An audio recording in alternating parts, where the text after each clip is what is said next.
Lexington designed the Hastings School with an idea of, can we design a net zero school in Massachusetts? And one of the things that we wanted to do was do that in a financially viable way. And what we were able to find is that there's enough room on the roof of the building as well as the parking lots of the building in order to put solar up that could generate enough solar to cover all of the electricity requirements for the school. But in addition, we built in energy storage systems in order to lower the school's peak demand charges. It turns out about half of our electricity bill is usage charges and half of our electricity bill is peak demand charges. And the energy storage allows you to earn money from utility as well as lowering our peak demand charges by pushing electricity out into the system when the system needs, on say a hot sunny day when everybody's running their air conditioner, needs some low extra power. The town is able to provide some power to the grid and get paid for that. So we're seeing this provide an ability for us to essentially have not only a zero emissions building, but a building that is paying for itself in terms of energy costs. And we see this ability to do this same kind of thing at the high school. So when we're designing the high school, we're designing the high school to have extraordinarily low energy usage per square foot.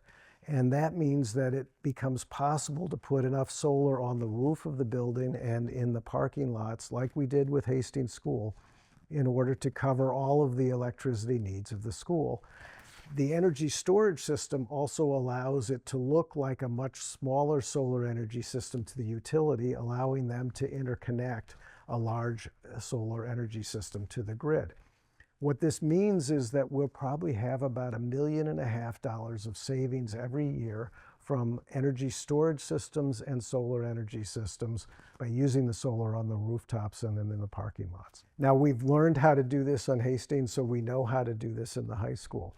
The other interesting thing that's changed from the Hastings School from a financial perspective is that now the federal government is providing Inflation Reduction Act incentives for building solar energy systems that pay directly to the town. So about 30% of the cost of building a solar energy system comes right off the top from the federal government for both the energy storage and the solar. That means it's now advantageous for the town to own the solar as opposed to what we did with Hastings School.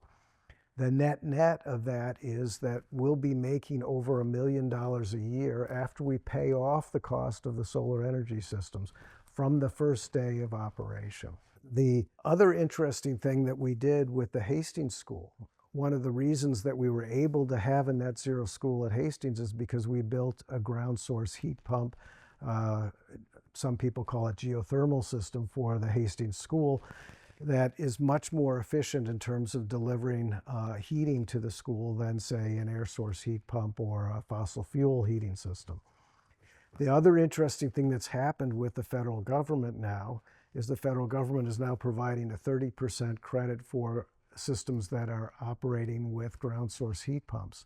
What that means is that that's 30% credit on the entire cost of the ground source heat pump. What that means is that it will cost us actually less money to have a ground source heat pump system than an air source heat pump system or a fossil fuel system, because we'll be getting not only money from the federal government, but also money from Mass Save. So the net of this is we'll have a lower upfront cost high school by building a ground source heat pump system, and we'll have super savings by powering those ground source heat pumps with solar and energy storage systems. The net of this is going to be something on the order of $25 million lower upfront cost after all the incentives are accounted for by building a sustainable building.